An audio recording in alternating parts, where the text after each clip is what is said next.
Me mua në studio është zoti Kreshnik Çollaku, kreu i këshilltarëve të djathtë në Këshillin Bashkiak të Tiranës. Do të flasim fillimisht për këtë, por si ekspert i çështjeve të rajonit do të flasim pas dhe për Kosovën. Përshëndetje, mirë se vini. Faleminderit për ftesën. Ndalemi tek çështja e kartës së studentit, e cila lidhet drejt për së drejti me Bashkinë e Tiranës apo jo? Në rast parë me lejo ta shfrytëzoj këtë hapësirë edhe për t'ju drejtuar atyre studentëve që po protestojnë për 10 ditësh, për t'ju deklaruar në mënyrë po doni si pedagog, unë jam dhe pedagog në Universitetin e Tiranës, një i student i dhjetorit në dhjetës, i grevës urisë, në gjithë dimensionin tim njerëzoj respektin dhe vlerësimin maksimal për këtë që kanë arritur t'i japin vetes tyre, por dhe qytetit, por dhe gjithë Shqipërisë të dimension dinjiteti. Ajo është një protestë e dinjitetit, pavarësisht atyre pikave, si artikulojnë apo jo, është një protestë e dinjitetit kundër varfërisë. Çdo rreshtim nënvlerësohet në raport palesh nënvlerësohet në raport me këtë kërkesë jetike studentëve. Studentët, familjet e tyre, shqiptarët janë të lodhur nga varfëria. Ajo është një protestë kundër varfërisë dhe këta dje me vajza të shkëlqyer kanë arritur ta ngrejnë këtë kauzë dhe po e mbrojnë me dinjitet. Kështu që maksimalisht mbështetjen, po ja them fare sinqerisht dhe për shkak të një lloji vetëpërmbajtje, për shkak të pozicioneve politike që kemi, e vuaj që realisht nuk jam aty mes tyre, por fizikisht, por shpirtërisht dhe moralisht absolutisht mbështetja është maksimale. Lidhur me çështjen që ju përmendët me kartën e studentit, është një ndër kërkesat e këtyre djemve dhe vajzave, shumë e arsyeshme, shumë e drejtë. Lidhur me atë çfarë i përket raportit të Bashkisë Tiranës me këtë dhe detyrimin të Bashkisë Tiranës për t'ju dhënë këtë drejtë studentëve, duket se në mënyrë të qartë Bashkia e Tiranës ka neglizhuar. Këtu po shohim. Tu po shohim, është një gjë interesante. Bashkia e Tiranës, kryetari i Bashkisë Tiranës, çdo vit, jo disa herë, çdo vit, po të shikoni datën tek ajo foto, është më duket njëra prej tyre është e datës 2016, 2016, dhe po të shikoni dhe foton tjetër është e vitit 2016. Gjithmonë në verë, gjithmonë takimin me studentët, në mënyrë ja dhe kjo tjetra është 2016-s, ka dhe studentët brenda vitit. Dhe premtimi i dytë, pra çdo vit, Bashkia e Tiranës, kryetari i Bashkisë Tiranës i gënjen të rinë e studentët e Tiranës me të njëjtën gënjeshtër, me të njëjtin premtim që pastaj rezulton gënjeshtër. Pra, e saktësoj, në Këshillin Bashkiak të Tiranës në datën 2 maj 2016 dhe më pas me të rinë në 22 korrik 2017 në harkun kohor të një viti. Të një viti, pra çdo vit premton një të gjë dhe gënjen në të njëjtën mënyrë. Studentët dhe të rinjt kanë shfaqur problematika për mos aplikimin e kësaj takse, e kësaj karte. I kanë dërguar, dhe unë jam në dijeni të disa peticioneve, letrave, ankesave, të cilat studentët, nga qyteti studenti, i kanë dërguar kryetarit Bashkisë Tiranë, administratës tij, kur ankohen se tarifat që ata paguajnë për shërbimin e transportit urban, që është çështje kryesore, nuk janë të përputhshme me premtimin dhe detyrimin që Bashkia e Tiranës ka për t'u dhënë studentëve në mënyrë të reduktuar. Nga Bashkia e Tiranës, nga administrata e Velia, përgjigjja për këtë student ka qenë 0. Injorimi plot dhe 0. Pse? Dhe unë jo them sepse. Ne kemi patur, nëse ju kujtohet në morinë e lajmeve dhe problematikave të Bashkisë Tiranës, ne kemi patur një betejë shumë të fortë si këshilltar bashkiak në Bashkinë e Tiranës, një betejë shumë të fortë kur luftonim në Këshillin Bashkiak, kemi kundërshtuar vendimin e Bashkisë Tiranës për të rritur çmimin e transportit publik urban në Tiranë. Ka qenë një betejë e gjatë, e lotshme, agresive, me tonet forta deri në akte të ashpra debati brenda sallës. Nuk kanë pyetur, e kanë vendosur, e kanë rritur çmimin edhe ju kanë vënë të peshë të gjithëve. Pse nuk aplikohet taksa e të rinjve, pra lehtësimi i studentëve, sepse çfarë do thotë në mënyrë fare të thjeshtë? Përfitimi i kësaj karte studentore do thotë që të gjithë studentët në territorin e Bashkisë Tiranës përfitojnë një shërbim publik urban të reduktuar 30%, 50%, nuk e di sa është. Dhe në këtë pikë duan të kuptojnë çfarë i pengon. Çfarë i pengon? Ja çfarë i pengon Bashkinë e Tiranës për t'u dhënë këtë drejtë, këtë detyrim dhe këtë premtim studentëve. Ne kemi akuzuar në sallën e Këshillit Bashkiak disa kompani private të cilat merren me administrimin dhe gëzojnë licencat e Bashkisë Tiranës për transportin publik në Tiranë, janë në ortakëri dhe në bashkëpronësi ka fjalë disa me zyrtar të lartë, drejtues të lartë të Bashkisë Tiranës dhe njerëz në zyrën në paradhomën e kryeministrit Rama. Pra do thotë, biznesin e transportit publik në Tiranë e drejton direkt apo indirekt drejtues bashkisë dhe drejtues të zyrës së kryeministrit. Fakt, në momentin që këta njerëz ju japin studentëve një reduktim shërbimi, do thotë që ata kanë humbasin parat që i përfitojnë nga këta studentë. Kështu që duke i gënjur, duke i neglizhuar, ta sigurojnë dhe ushqejnë këto biznese. Bizneset, pra transportet, autobuzët publik, kanë detyrimin të humbin nga fitimi i tyre duke dhënë të bonus studentëve, sepse kjo është një vendim i marrë, kjo është një premtim i bërë dhe është një sjellje, një ndihmë sociale që u jepet studentëve. Për të mos ta humbur këtë pjesë të fitimit, ata refuzojnë t'u japin këtë shërbim studentëve. Dhe kush është nërmjes të këtij operacioni, biznes, autobus dhe studenti me biletën, është Bashkia e Tiranës. Fjalët, pretendimet edhe provat, unë shpresoj që prokuroria të hap hetime në këtë pjesë, në rast se hap, jemi të gatshëm informacionet që kemi t'ju çojmë. Drejtues të Bashkisë Tiranë. Po çoni paraprakisht informacione, se dëgjojmë vazhdimisht akuza nga ana e Partisë Demokratike. Ne nuk kemi zyrë ligjore apo notariale. Akuzat janë bërë publike, janë dokumentuara në momentin që fillohet një hetim, aq informacione që kemi vëmë dispozicion. Informacionet që ne kemi janë se drejtues të Bashkisë së Tiranës janë bashkëpronar me kompanitë private të transportit publik në Tiranë. Dhe të tjera informacione ka që edhe këshilltar të medias pranë kryeministrit Rama janë bashkëpronar në këto biznese. Dhe çfarë ndodh? Studentëve u refuzohet një jetë drejtë. Pse? Sepse duhet rritet përfitimi që këto biznese të transportit publik në Tiranë përfitojnë në kurizë të qytetarëve, rast të parë që ju kanë dhënë çmimin, dhe të reduktimit apo refuzimit të një drejtëve për studentët, cilët ju është premtuar. Pra kjo ndodh, kjo është harresa, nuk kanë harruar, nuk ju interesojnë të aplikojnë, sepse sigurisht po aplikuan fitimet e këtyre bizneseve ulën. Dhe fitimet ndahen me miqtë e qeverisë dhe pushtetit. Dakor, zoti Çollaku, kjo problematik në fakt nuk rrjedh vetëm brenda këtij 4 vjeçari. Problematika e kartës së studentit ka qenë edhe më herët, dhe në momentin kur bashkia ka qenë e drejtuar nga të djathtë ose nga opozita e sotme. Është e vërtetë që ka qenë një problematikë e tillë. E theksoj këtë sepse ndjes për ndërprerjen, sepse studentët gjithë revoltim e kanë theksuar vazhdimisht, e kanë dhe ndaj sistemit 28 vjeçar, jo thjesht ndaj një periudhe të shkurtër. Revolta është fare e drejtë, pretendimi është fare e drejtë, duhet të menduar që sot është shumë kollaj të flasim për të tilla cilësi, sepse sigurisht në 28 vjet shoqëria evolon, mundësitë rriten. Ne as na duajnë studentët në 90-s një kartë studenti, sigurisht që na duaj. Po prioritetet e vendit ishin të tjera, mundësitë për të dhënë ishin të tjera. Nëse ka qenë një projekt që nuk është realizuar nga qeverisja e shkuar e Bashkisë Tiranë, konkur qeverisë e Partisë Demokratike, sigurisht ka një përgjegjësi, sigurisht unë nuk jam në gjendje, pasi s'kam qenë pjesë e administrative, nuk jam në gjendje t'ju ofroj motivet pse apo shifrat, por çfarë jam dëshmitar dhe jam aktor i një ngjarje të tillë është pikërisht kjo gjë, ajo që u thash, kryetari aktual i Bashkisë në çdo fushat u premton, çdo vit në ver i takon dhe u premton. Dhe pastaj ndodh që ky premtim dhe ky detyrim nga ana tjetër, sepse është kthyer në një detyrim, në momentin që është bërë publik dhe deklaruar, refuzohet. Pse refuzohet? Këtë radhë refuzohet sepse për këtë arsye që u thash. Ka shqetësime, ka informacione se drejtues të Bashkisë Tiranë ndajnë aksione, mbështesin, kanë interesa të kompanitë private transportit publik në Tiranë. Dikush thotë edhe nga kryeministria. Dhe pikërisht vetëm kjo arsye logjike bën që ky shërbim të bllokohet, për të mos u dhënë studentëve dhe përfitimet për t'i ndarë pastaj me miqtë e pushtetit. Apo drejtohet aty ku duhet atëherë protesta? Absolutisht protesta dhe çdo protest po drejtohet aty ku duhet. Pavarësisht se këta studentë kanë kërkesat e tyre që lidhen me ligjin e arsimit të lartë, që në gjykimin tim është një ligj i rënë sot dhe qeveria dhe parlamenti do të bëjë vetëm formalisht shpalljen të shfuqizuar, ky është një ligj arsimi i lartë që nuk funksionon më, praktikisht ka rënë. Pra studentët e kanë me ligjin e arsimit të lartë, me qeverinë, me reformën kryesore të kësaj qeverie, por edhe minatorët e kanë po me qeverinë, por dhe protestuesit e qytetarët që kërkojnë uljen e çmimit natës që kanë po me qeverinë, sepse çdo anomali sot në Shqipëri përgjegjësi është kjo qeveri. Sikur do të ishte përfituesja në rast se gjërat do të kishin shkuar mirë. Kështu që kryeministria, qeveria dhe kjo majorancë janë absolutisht adresa e vetme që çdo qytetar i pakënaqur sot po adresohet, dhe është një instinkt i drejtë, është një instinkt i vërtet ky që këta djem ose qytetarët në përrethë, apo minatorët, apo infermierët, apo nuk e di, çdo shtresë sociale sot është në protestë, është në kontestim. Pse?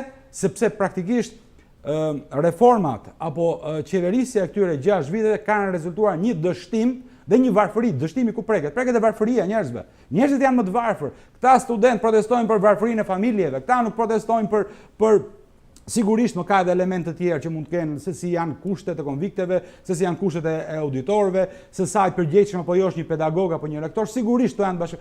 Por baza tyre ata njerëz kanë dalë për dignitetin e familjeve tyre. Pretendimi bazik kryesor i çdo kujt që kam dëgjuar atje, më po qof nga ky forum, më po qof nga ai forum, më po pa forum, më po të pa angazhuar, është kjo, familjet tona janë të varfëra, nuk kanë mundësi të përballojnë shkollimin ton. Dhe kjo është një krizë, një dramë e madhe sociale në këtë vend. Pavarësisht asaj që sapo tham, kartës së studentit, se këtë pyetje më herët nuk e drejtova kot, a ka përfitim dikush tjetër edhe politikisht nga kjo protestë, nga fakti që gjithë kjo protestë ka përshëndruar vëmendjen për një kohë shumë gjatë te ministra Nikolla, tashmë kërkohet përgjigje nga kryeministri. Kujtoj këtu edhe zërat që po qarkullojnë në media për një tërheqje ose një qëndrim në heshtje të zotit Veliaj ditët e fundit. Nuk e di, kam parë lajme të tilla. Sigurisht në mënyrë të qartë qeveria ka një përpjekje, qeveria dhe bashkia ka një përpjekje për të krijuar diversion brenda studentëve. Dhe këto diversione kanë qenë të mënyrave të ndryshme. Një ndër diversionet është që kanë mobilizuar militantë të freshit të Forumit Tenor Socialist nga rrethet për të infiltruar në protestë dhe për të mos lejuar që protesta të ketë një të rrisë për shkallëzimin apo ekspozimin, pra për ta demotivuar nga brenda protestës. Dhe t'jeni sigurt, ata studentë inteligjent kanë emrat e plota dhe listat të këtyre skuadroneve të freshit brenda. Diversioni i dytë ka qenë me përpjekje për të infiltruar disa grupe me një sponsorizim mediatik shumë të çuditshëm, pra për lëvizje më radikale, të majta, marksiste, por të lidhura shumë me kryetarin e Bashkisë Tiranë. Një alternativë tjetër që prapë studentët e kanë denoncuar është kjo korruptimi vulgar, duke u dhënë iPhone-a apo dhe para kesh në dorë për të tërhequr nga protesta. Një formë tjetër diversioni mbi protestën është denoncimet e panumërta të punonjësve të administratës publike, të cilët i kanë kërcënuar direkt se në rast se nga filmimet sekrete të policisë fëmijët tuaj figurojnë protestues, ju pushojnë nga puna. E kanë bërë këtë me forcat e policisë, e kanë bërë me administratën publike. Ju e dini që gjimnazet e Tiranës kontrollohen nga policia kriminale. Policia është absolutisht një vepër kriminale, as Ramizalia s'ka guxuar ta bëjë. Ju e dini që çdo ditë policë kriminal, civil, infiltrohen brenda gjimnazeve, mbajnë në kontroll drejtoritë e gjimnazeve dhe patrullojnë përreth gjimnazeve për të bllokuar edhe me forcë bashkimin e gjimnazistëve me studentët protestues. Dhe këtë gjë se ka bërë as Ramizalia. Unë kujtoj Ramizalia nuk kishte mundësi me ta kontrollonte. Por nuk e shkonte edhe mendja të shkonte deri atje sepse dini që do ta merrte përgjigjen shumë të egër. Këta po guxojnë edhe që Ramizalia në 90 nuk e bëri dot. Pra, policë civil vëjnë në kontroll policor, drejtorët e gjimnazeve, mësuesët dhe nxënësit, fëmijët. Dhe këtu kemi faktet panumërta, të cilat mund të dalin edhe disa janë bërë publike. Pra ka një përpjekje të disa palshme të majorancës, bashkia nga një anë, qeveria nga një anë, strukturat policore për ta demotivuar protestën. Nëse përpjekja për ta shitur si një rivalitet brenda majorancës, Velia e Rama, mund besoj që është totalisht një fake news, ata janë një për sa u përket pushtetit tyre, kauzës që kjo protest ngren dhe revoltës së njerëzve. Ata janë një, nuk ka kush beson që ka një lloj diversioni, është absolutisht fake news dhe është përpjekje për të krijuar diversion mbi protestën. Majoranca në çdo nivel sillet e njëjtë dhe janë të unifikuar në qëndrimin për ta përçarë protestën dhe për ta shtypur eventualisht. Po opozita, ka pasur akuza nga ana tjetër, pra nga qeveria, nga kryeministri më së shumti për një përpjekje për instrumentalizim nga ana të opozitës. Një ndër mënyrat për ta kompleksuar dhe për të shtruar presionin protestën, është sigurisht duke akuzuar që ju jeni të opozitës, të PD-s, të LSI-s. Sigurisht aty mund të ketë dhe ka patjetër student që janë mbështetës të PD-s, LSI-s apo partive tjera, por absolutisht Partia Demokratike ka mbajtur një distancë fizike nga kjo protestë, patjetër duke i mbështetur shpirtërisht si alternativa, si kauza, patjetër dhe duke e mbrojtur në rast se këto student do të sënojë, sikur qimja e njëri këtyre studentëve të sënojë, nuk do të ketë qeveria, nuk do të ketë më punë me studentët, do të ketë punë me një forcë njerëzore të paimagjinueshme të opozitës.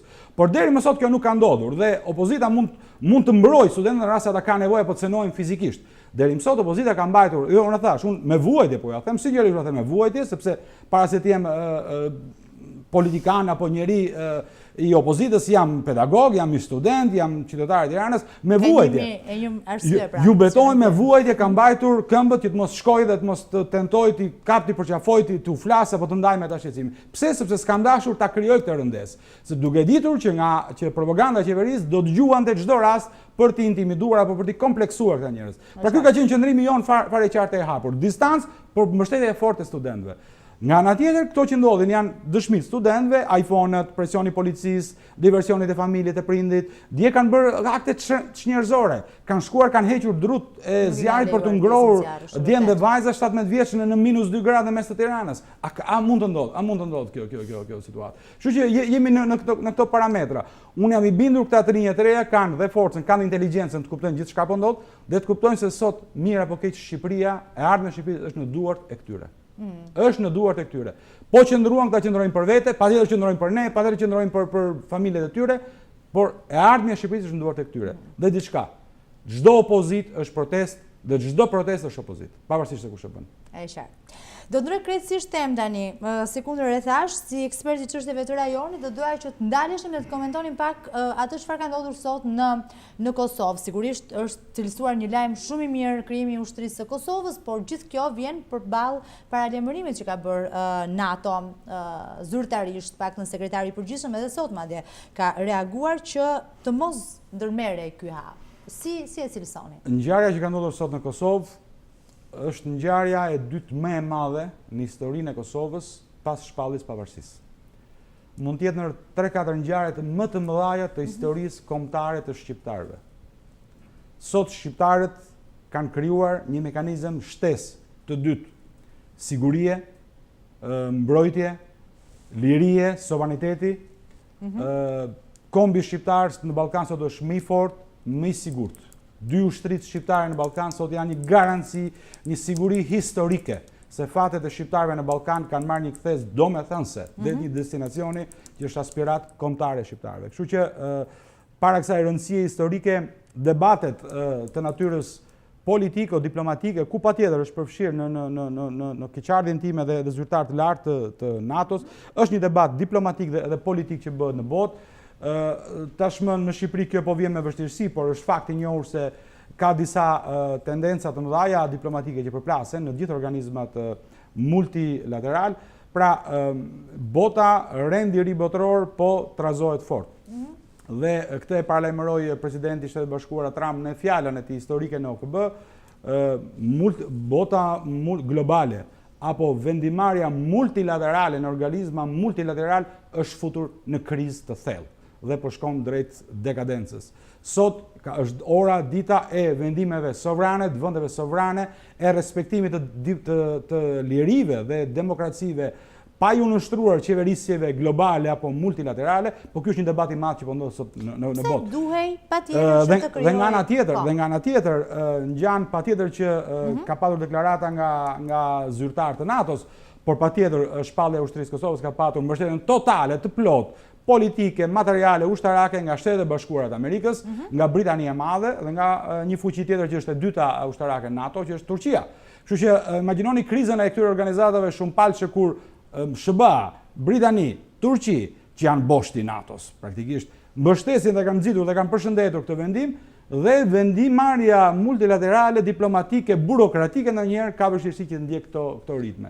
Kështu që unë besoj nuk ka asgjë për të shqetësuar, debati nuk i përket Kosovës, i përket burokracisë të këtyre organizmave dhe vendimarrjeve. Njëjta në OKB, njëjta në BE, njëjta në organizata të tjera. Do të thotë kjo që ka një përçarje të qartë brenda NATO-s? Jo, nuk e shikoj si përçarje, e shoh si një mekanizëm i vjetruar i përputhjes së vendimeve me prioritetet.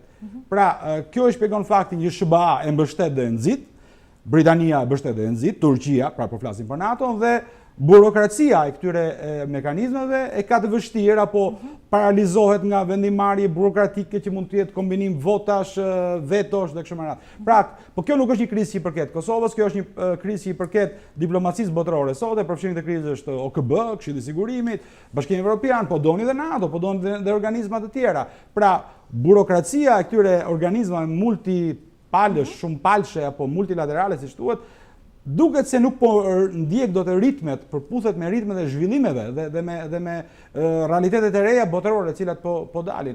Kriza, kjo e NATO-s është shumë më delikat, shumë më thjesht, por absolutisht shumë të mëdha për plasjet në OKB-n, në Këshillin e Sigurimit. Kështu që ky është një debat botëror që po zhvillohet. Patjetër dhe Kosova si një ngjarje do të ishte në mes kësaj, por në asnjë mënyrë NATO nuk është e përçarë mbi Kosovën. Vendimarrja burokratike reflekton shpesh këto paqartësira. Ja, ju e dini jeni të qartë që në NATO më thoni se si mund zillte NATO, të realizonte NATO nga pikpamja burokratike zyrtare një vendim unanim, kur NATO ka antarë të NATO, si Greqia apo të tjerë, cilët refuzojnë njojën e Kosovës. Pra, sigurisht e ka këtë vështirësi, por kjo nuk është kriza e Kosovës, kjo është kriza e organizave dhe funksionimit multilateral. Shumë e kanë cilësuar si një akt injorues në fakt ndaj NATO-s, shumë e kanë cilësuar.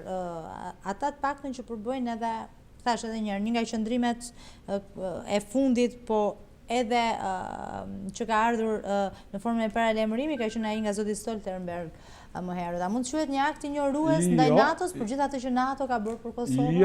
Jo, nuk është një akt injorues sepse NATO përkundër kësaj që NATO është metaforë është një organizëm që praktikisht për themi NATO SBA, Britania e Madhe, Turqia, Gjermania, vende të tjera, domethënë të fuqishme, po sigurisht NATO SBA. Dhe nuk është akt sfidues ndaj NATO-s kur mbështetet dhe nxitet nga Shtetet Bashkuara të Amerikës. Domethënë kjo është një nonsens të cilën sigurisht mund ta përdorin për të krijuar dilema burokratike, por thelbësisht dhe politikisht ushtria e Kosovës, fuqizimi i suverenitetit të Kosovës nuk shkon në kundërshtim as me NATO-n dhe as me një organizëm tjetër ndërkombëtar. Si vjen kjo vendimarrje e sotme në kontekstin e propozimeve për një forcë ushtarake europiane dhe kjo? Kjo është një krizë tjetër me cilën Evropa apo euroburokracia në Evropë po ballafaqohet me trendin e zhvillimeve. Unë mendoj totalisht për mendimin personal. E mendoj totalisht të gabuar nisme për një forcë ushtarake evropiane e cila do të ishte absolutisht një përpjekje e qartë për ta deamerikanizuar Evropën edhe nga pikpamja ushtarake. Gjithë do të ishte një aventurë e jashtëzakonshme për organizmat evropian, pasi nga lufta e dytë botërore, dijes e Shtetet Bashkuara përveç se çlirueset e Evropës kanë qenë dhe garanci dhe mbrojtja e saj. Pra përpjekje për të infiltruar apo ushqyer rivalitete brenda NATO-s, unë mendoj që vinë nga ato fuqi të cilat në esens kërkojnë dobësimin e NATO-s. Kështu që dhe ato vende evropiane të cilat dashurohen me këtë idenë romantike një force evropiane, në thelb po dëmtojnë kontinentin tonë, Evropën, sigurinë e tij, dhe po çojnë drejt përçarjes një aleancë e cila është provuar me sukses shme më e fortja dhe më demokratike. Unë nuk besoj se do të ketë një fuqi apo një NATO 2 për Evropën, do të ishte një aventurë e madhe, pasi besoj që edhe si Evropë, vendet shtetet nacionale, por dhe si familje evropiane, kjo do të ishte një aventurë e cila nuk ka asnjë shansi që të realizohet. Ndërkohë që ne jemi duke biseduar atë çfarë ka ndodhur në Kosovë, ka një reagim të fundit që po e ndiqni edhe përmes fleshit informativ, është një reagim që vjen nga Qeveria e Republikës së Kosovës, vlerëson se një reagim ndaj deklaratës së zotit Stoltenberg më herët. Pra, vlerëson se e drejta e Kosovës për ushtri, një forcë multietnike profesionale të ndërtuar sipas standardeve më të larta të NATO-s, buron nga sakrifica dhe liria, nga e drejta e shtetit, nga sovrani, vullneti qytetar për të mbrojtur dhe promovuar vlerat properëndimore në Kosovë dhe më gjerë. Kosova është NATO dhe NATO është Kosovë. Për këtë askush të mos ketë asnjë dyshim, së bashku me aleatët NATO-n do të jemi vetëm në shërbim të demokracisë, sigurisë, paqes dhe zhvillimit në Kosovë, rajon e kudo që kërkohet. Është kjo pra reagimi i fundit zotit Çollaku për të shuar të gjitha ato zërat për një rrezik. Është fare e qartë, është fare e qartë, nuk ka absolutisht asnjë lloj kundërvënie, përkundrazi, Kosova duke themeluar ushtrinë e vet, është një hap më pranë NATO-s, sepse është dhe një ndihmë për NATO-n, për interesat politike strategjike të NATO-s, sepse një Kosovë me ushtrinë e vet është një element shtesë në sigurinë, në paqen e rajonit, në një mbështetje fortë zgjerimit të NATO-s në Ballkan, kështu që absolutisht ju thash procedurat burokratike shpeshherë nuk përputhen me realitetet politike. Ky nuk është faji i Kosovës, ky nuk është faji i shqiptarëve, ky është problematik dhe një problem i madh i diplomacisë botërore. Jo tha shfaqet, po shfaqet sot rëndom në të gjitha organizmat multilateral, shumë palshe.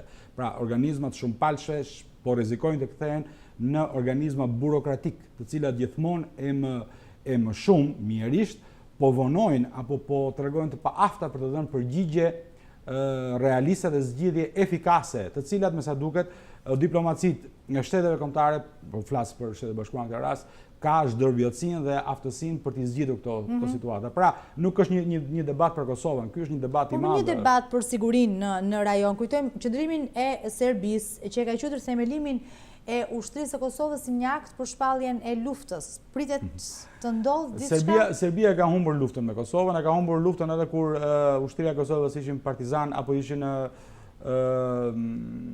guerrillas në përmale. Imagjinoni sot që Kosova është e njohur nga ushtrit dhe nga demokracitë më të mëdha dhe më të fuqishme të globit, ku sot Kosova ka ushtrinë e vet, ku Shqipëria është anëtare NATO, kështu që këto deklaratat janë totalisht qesharake. Asnjë lloj rreziku nuk ka, Serbia e ka humbur luftën me shqiptarët dhe me Kosovën. Po a rrezikon kjo që mos ketë më negociata mes Kosovës dhe Serbisë? Serbia mund të gjejë çdo lloj shkaku për të bllokuar apo hedhur në erë negociatat me Kosovën, dhe kjo nuk është në dorë të Kosovës apo të qytetarëve të Kosovës, kjo është në dorë të Serbisë apo qarqeve cilat politika serbe në Ballkan u shërben.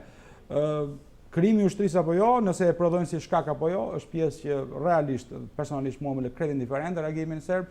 Kosova nuk mund ngelet penge e lojrave strategjike të Serbisë. Zhvillimi Kosovës nuk mund ngelet penge e lojrave gjeostrategjike të Serbisë. Kështu që unë absolutisht jam kredi indiferent dhe jam shumë i kënaqur që pash edhe kryeministrin e Kosovës, i cili po këtë indiferentizëm dhe siguri dëshmoi edhe në raport me këto kërcënime totalisht qyqare të Serbisë. Në fund të të përmendim pak edhe çështjen e atyre që quhen ose që vazhdimisht janë deklaruar nga mediat të paktën si shkëmbimet të fsheta territoresh. Ka pasur takime të fsheta të paktën, e theksoj edhe njëherë tjetër që janë përhapur më shumë nga media mes dy liderëve të Kosovës dhe Serbisë. Si e shihni këtë situatë në fakt? Mes tre liderëve. Mes tre liderëve. I përfshirë edhe zoti Rama. Dhe lajme ka disa lajme që takimet janë mbajtur diku nga zona Himarës në periudha të ndryshme. Pavarësisht dhe mjerisht përfshirjes unë mendoj të detyruar të presidentit Kosovës Thaçi, por përfshirjes me vullnet të plot të kryeministrit Rama në këtë projekt, po e bëj këtë dallim, Hashim Thaçi detyruar në këtë projekt. Edi Rama është ndërkryuesët e këtij projekti në bashkëpunim me Aleksandar Vučić. Është absolutisht një lojë e cila shkon në dëm të interesave kombëtare të shqiptarëve, shkon në dëm të stabilitetit dhe kërcënon stabilitetin e rajonit, por shkon në dëm dhe po ndal të flas për rajonin sepse dukemi ndonjëherë sikur merakosemi më shumë për të tjerët se për veten. Shkon në dëm të interesave kombëtare të shqiptarëve. Shqiptarët janë jo i vetmi, por sigurisht kombi në Ballkan i cili vuajti më shumë nga ndarja e tokave të tij dhe sot ka realiteti jemi që shqiptarët janë të ndarë të paktën në 3-4 shtete kufitare në Ballkan me njëra tjetrën. Projekti i shkëmbimit të territoreve është një projekt i investuar gjatë me dekada nga Serbia dhe një projekt që destinacioni final ka krijimin e një shteti kombëtar etnik serb. Dhe rreziku është ky. Në rast se kjo realizohet duke shkëmbyer me Kosovën, merr 4 katunde këthe dhe më jep 4 katunde lart, çfarë ndodh? Ndodh që Kosova sigurisht mund të marrë një njohje reciproke nga Serbia, por ama kufit e shqiptarëve në Ballkan ngelen të ndara, sepse kufit në Ballkan nuk mund ndahen, nuk mund të lëvizin çdo 10 vjet apo çdo 5 vjet. Konferenca e Londrës ka 100 vjet që është kryer dhe sot jemi në 100 vjetorin e kësaj konference. Dhe në rast se kufit lëvizin në Ballkan në mënyrë parciale, në këtë formulë shkon vetëm në interes të Serbisë, e cila të krijojë një shtet etnik serb, duke shkëputur Republika Srpska, serbët e Bosnjës, patjetër çfarë mendon që është e saj në Kosovë, dhe Serbia krijohet një shtet i madh, etnik, kjo jep mundësi kapacitete njerëzore, territore, dhe patjetër e bën një shtet më të fuqishëm nga ç'është sot, kurse kombet e tjera, shtetet e tjera do të jenë të ndara dhe ne duhet vuajmë dhe 100 vjet të tjera shtete të dobta, shtete të ndara, të cilat nuk mundet dot të realizohen. Unë nuk do të isha kundër bashkimit dhe krijimit shtetet etnike në Ballkan, por kjo bëhet në rast se do të ketë një Londër të dytë për Ballkanin. Pra në rast se fuqitë e mëdha, ata që kanë imponuar me të drejtë paqen dhe shoqëritë multietnike në Ballkan. Ulen dhe vendosin bashkë me kombet e Ballkanit që okej, harta e Ballkanit siç është nuk na ri mirë, hajde ta rishkruajmë. Absolutisht kjo është gjëja, kjo është një dhuratë për sa u përket shqiptarëve. Le të ulemi e të shkruajmë hartat e njërë në Ballkan dhe shqiptarët le të mblidhen dhe të krijojnë shtetin e tyre etnik kombëtar. Këtë privilegj nuk mund ta kenë vetëm serbët në kurisë të shqiptarëve. Por në rast se kjo është e pamundur, projekti i ndrimit territoreve që po luan Rama në mënyrë detyruar Thaçi me Vučić shkon vetëm në interes të krijimit të Serbisë madhe, një shteti kombëtar etnik serb, e cila nuk është slogan, është një shtet më i fuqishëm sepse futet në kontrollin e vet. Territore më të mëdha, kapacitete njerëzore, burime nontoksore, dhe pse duhet ta ketë Serbia? Pse duhet paguajë çmimin e paqes Ballkani vetëm Serbian, që për Serbien të krijohet një shtet i madh, një shtet etnik kombëtar. Atëherë në rast se kjo gjë i ofrohet apo i lejohet Serbisë, përfshirë edhe nga zyrtar apo burokrat Brukselit, atëherë ky standard duhet të plotësohet edhe për kombet e tjera të Ballkanit, të parat janë shqiptarët. Pra, në rast se do lëvizin kufit në Ballkan, ato në mënyrë parciale nuk mund të lëvizin. Ose lëvizin për të gjithë dhe ulemi e shkruajmë kufit e Ballkanit, mund të ndodhë kjo. Shpeshherë kjo në Ballkan ka ndodhur me luftra, por po mund të ndodhë me paqe. Fuqitë e mëdha ulen Ballkani, ulet, hajde shkruajmë hartat. Ky është tjetër diskutim. Por ndrimi i territoreve, më jep 4 komuna, të jep 4 komuna me këto përfitime të vogla politike dhe pastaj Serbia ta përdor për të shkatruar Bosnjën, për të marrë çfarë është Serbia atje dhe për të krijuar i vetmi shtet etnik kombëtar në Ballkan, kjo është absolutisht rratinë e interesave kombëtare të shqiptarëve, po pse jo, edhe të kombeve të tjera të Ballkanit. Kështu që mendoj që është një aventurë e cila për fatin e mirë ka një rritje nga vera kur kjo tezë u hap, sigurisht nuk është hapur në verë, kjo tezë ka vite që përpunohet, nga Rama Vučić kjo tezë ka vite që përpunohet.